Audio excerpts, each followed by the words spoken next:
북한에 대해 밑도 끝도 없는 옹호와 대변, 이제는 부끄럽습니다. 더 이상 대한민국 대통령이 수석 대변인이라는 낯뜨거운 이야기를 듣지 않게 해 주십시오.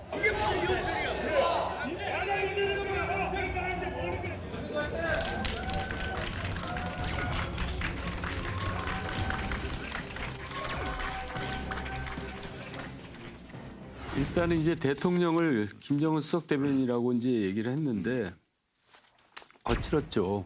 또 거칠었다고 또 거기에 대해서 그냥 발끈해가지고 이제 국회를 아수라장으로 만드는 것도 이제 잘못됐다 이런 양비론적인 얘기인데, 근데 이제 재밌는 거는 제가 오면서 이제 카톡 하나 받았는데 이 와중에서 나경원 원내대표가 이제 굉장히 떴다는 거예요. 본인도 이제 한 건 했어 이러면서 그랬잖아요. 근데 뭐 어떤 표현을 썼냐면 카톡 내용이 나경원이 그라운드 홈런을 쳤다는 거예요. 그러니까 히트를 한번 쳤는데 네. 그냥 홈까지 돌아와 버린 거죠. 인사이드 파크 홈런. 네, 그러려면 어떻게 되냐면 상대방들이 에러를 내줘요. 그렇죠, 그렇죠. 네.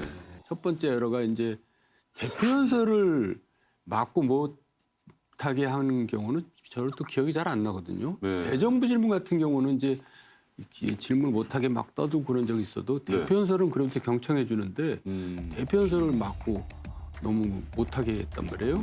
그러니까 이제 나경원 원내대표 입장에서는 이제 자기가 직접 수석 대변인이라고 얘기한 것도 아니고 블룸버그 통신에서 수석 대변인이라는 기사가 나왔거든요. 기사 자기 제목이. 얘기죠. 생각이고. 그러니까 이제 그거를 좀 이제 교묘하게 이제 이용해서 조금 이제 악용을 한 거죠. 더하면 더했지 덜하지 않은 것 같습니다. 민주당 의원님들, 이거 외신 보도 내용입니다. 옛날 모습들이잖아요. 네. 근데 오래간만에 그런 모습이 연출됐다는 게 잘못된 거고, 또 두 번째 에러는 뭐냐면 이해찬 대표가 네. 국가모독죄라고 국가원수모독죄라고 네. 그랬어요. 근데 국가원수모독죄는 사실 처음부터 있지도 않았고 국가모독죄라는 죄가 있었는데 이미 75년에 만들어진 법이 88년에 없어졌거든요. 민주화되면서. 근데 머릿속에는 그게 남아 있었던 거죠. 네. 이해찬 대표나. 그래서 에러를 했는데 또 그것만 에러를 한 게 청와대에서도 똑같이 에러를 했어요. 청와대 부대변인이 또 국가원수모독이라면서 똑같은 얘기를 했거든요. 그러니까 청와대마저도 아직도 권위주의 시대에 똑같은 사고방식을 갖고 있느냐 이제 이렇게 돼버리니까, 그래서 이제 그 세 가지 에러로 결국 홈까지 들어왔다 해서 네. 그라운드 홈런을 쳤다 이제 이렇게 얘기하던데. 네. 나 대표 정말 띄워주더라고요. 이해찬 대표, 청와대. 결과적으로 한 2, 3일 만에 나경원 대표가 제가 볼 때는 야권에 네. 거의 대선 주자급으로 지금 키워준 거예요.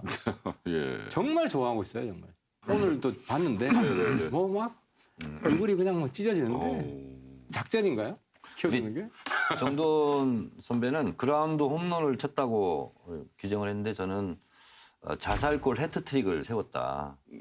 저는 이렇게 생각을 합니다. 그 와중에 또 정리를 하시는데. 네. 가장 문제가 됐던 문재인 대통령이 김정은 수석 대변인이라는 말을 듣지 않게 해달라.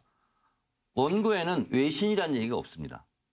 이제 막 소란이 벌어지니까 이거 외신 보도예요 하고 둘러대는 거예요. 의도된 거예요, 이건. 네. 의도된 작전이에요. 이 블룸버그라는 것도 어떤 거냐면 한국인 기자가 블룸버그 한국 특파원이에요. 청와대 출입한 지 한 달밖에 안 됐대요. 그리고 본인의 그건 해석이고 본인의 생각을 담은 거예요. 근데 에디터가, 편집자가 그렇게 제목을 단 거예요. 그러니까 블룸버그에서 이렇게 외신이 났어요. 근데 그걸 끄집어서 조선일보에서 사설을 씁니다. 그걸 제목으로 해서. 그게 다예요. 그리고서 그걸 가지고 외신을 인용했다고 하는 것은 반은 좋게 봐져서 반은 맞고 반은 틀린 얘기죠. 그래서 외신 인용을 했다는 말은 지극히 구차한 변명입니다. 그리고 그것은 말할 때 심리적으로 본다면 예를 들어서 하태경 의원 북한의 대변인이라는 얘기를 듣지 않도록 해주세요. 그러면 제가 하태경 의원을 위해서 한 얘기입니까? 하태경 의원을 비난하려고 하는 겁니까? 그냥 북한 대변인 이런 말이 그냥 각인이 되고 그 효과를 가지고 하는 거예요. 근데 교섭단체 대표 연설치고는 너무나 치졸했다. 그런 생각이 좀 들어요. 우선. 상당히 악의적이에요. 사실 제가 이제 이 연설문 자체가. 예, 네. 저도 좀 기분이 안 좋았어요. 아, 왜냐하면 네네. 대통령은 일반 정치인하고 다르게 국민 전체의 대표고 국가 전체의 얼굴이거든요. 그러니까 대통령한테 침뱉는 거는 국민한테 침뱉는 거예요. 그래서 저도 대통령을 비판을 하지만 어느 정도 선 이상은 넘지 않으려고 나름대로 이제 노력은 해요. 네네. 뭐 저도 심하게 말하는 사람이긴 네네. 하지만.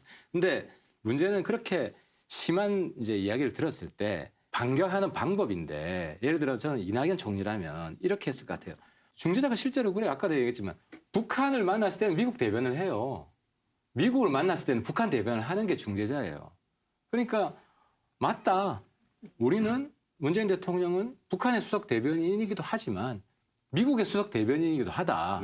그게 중재자의 길이고 네. 그런 고독한 외줄타기를 해왔다. 그 대통령의 고뇌를 아느냐. 뭐 이런 식의 했으면은 국민들이 아마 대통령 지지율이 더 올라갔을 거예요. 그리고 한국당이 굉장히 부끄러워했을 건데 이제 국민들이 이제 본 거는 뭐냐 하면 나 대표도 좀 심했지만 네. 민주당 하는 게 친박이랑 똑같네. 그냥 문에 대한 충성. 네. 그러니까 너무 오랜 시간을 그 나 대표 연설을 막으면서 거기다가 이제 권위주의 시대에 있었던 국가원수 모독죄로 뭐 고소하고 다 틀렸잖아요. 네네네. 그리고 또 제가 찾아보니까 노무현 대통령 때 노무현 대통령이 나는 북한의 대변인이고 변호사다. 그런 이야기를 한 적이 또 있어요. 그러니까 거기 깔린 이야기는 그렇거든요. 아까 내가 이야기한 대로 뭘 사이를 좋게 해주려면 그럴 수밖에 없잖아. 둘이 싸우면. 하태경 의원 말이 맞는데 네. 이낙연 총리가 대정부 질문 때 그런 얘기가 나왔다면 바로 반격을 할 수 있고 바로 거기에 대해서 논평을 할 수 있기 때문에 하는데 이건 교섭단체 연설이기 때문에 질문 응답이 아니에요. 아니, 끝나고 하면 되지. 그래서 다 됐고. 이해찬 대표도 국가원수 모독죄 폐지하는데 서명을 한 분이에요. 공동 발의자예요. 그걸 몰라서 그런 게 아니에요. 제가 알아봤어요. 모독죄. 국가원수 국가모독죄. 여기서 이제 국가원수 모독죄라니까 국가모독죄는 본인이 공동 발의자예요. 몰라서 그런 게 아니라 국가원수를 모독했다는 얘기는 문재인 대통령 개인에 대한 모독도 있지만 문재인 대통령을 찍어준 국민에 대한 모독이라는 것을 강조하는 의미가 있는 거고요. 그래서 청와대에서도 문재인 대통령한테 사과하라가 아니라 국민에게 사과하라. 그렇지, 그러네. 이렇게 얘기를 한 거예요. 이거는 원고가 나온 정제된 연설이란 말이에요. 그래서 문재인 정부를 비판하지 말란 얘기가 아니라 네. 이런 식으로 자극적으로 누가 봐도 눈살이 찌푸려지는 얘기를 하면 안 된다. 이런 얘기예요, 저는. 아니 이 연설문은 원래 사전에 배포가 되는 거 아니에요? 되죠. 그러니까 이제 미리 봤죠. 그래서 작전을 짭니다. 그래서 이제 항의를 해야 될 필요가 있다. 어떤 지금 이슈 때문에. 그럼 이걸 보고 요 타이밍에 행동을 하자.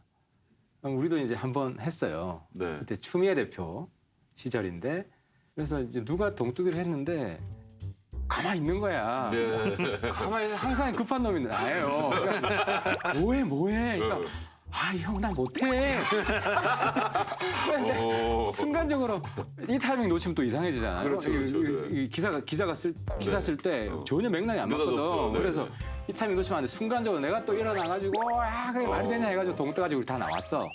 네. 그랬는데 내가 옆에서 보니까 여기도 딱 작전을 짠 거예요. 작전을 짰는데 이게 작전을 짜더라도 네. 그 상황에 따라서 너무 길어지는 거야. 이게 이제 국회의원도 군중심리가 발동해가지고 네, 네. 그래서 처음에는 통일된 구호를 안 해치다가 통일된 구호로 사과해 하더니 뭔가 계속 가는 거예요. 탈원전의 쌍둥이 민생 파탄 정책이 바로 금강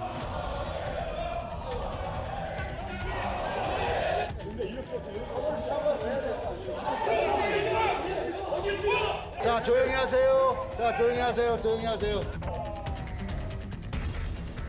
그러니까 우리도 짜증나는 거예요, 이제 옆에. 네. 기다려서 조금 한 2, 3분 길어도 그 정도 딱 하고 듣고 나중에 신사적으로 딱 했으면 네, 네. 오히려 나 대표가 굉장히 곤란해졌을 텐데 그래서 아무튼 항상 뭐든지 공격을 하면 반격할 때 미스해가지고 이 실점할 수 있는데 득점을 더하는 그러니까 반성부터 해야 된다니까요. 민병두 민주당이. 의원이 그 다음 날 저랑 무슨 방송 촬영이 있었는데 네. 제 생각이 났대요.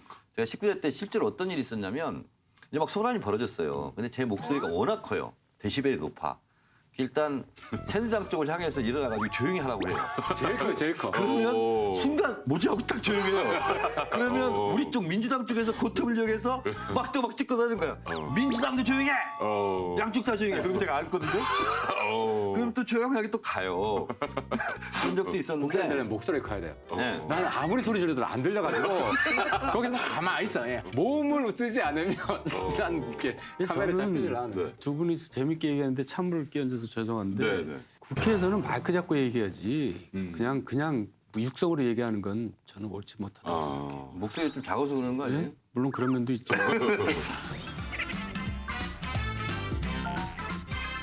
저는 이제 이 사태에 다 정답을 누가 말했냐면 문희상 의장이 말했다고 보는데 문희상 의장이 이제 그 와중에 그렇게 얘기했더라고요. 아무리 말이 안 되는 얘기라도 듣는 게 민주주의예요. 국회는 이렇게 하는 데가 아니에요. 국회는 민주주의의 본령이에요. 여러분이 보여주는 모습은 이건 공멸의 정치예요. 상생의 정치가 아니에요. 조금씩 다운해요. 박수 칠 일이 아니에요. 얘기는 들어줘야 돼요. 참아요. 참아요. 또 참아요. 최종적인 판단은 국민이 하시는 거예요. 저는 거기에 대해서 100% 찬성. 왜냐면 아까 친박처럼 행동했다는데 제가 동의하는데 우리나라 제왕적 대통령은 박근혜로서 이제 끝나야 되는 거 아니에요.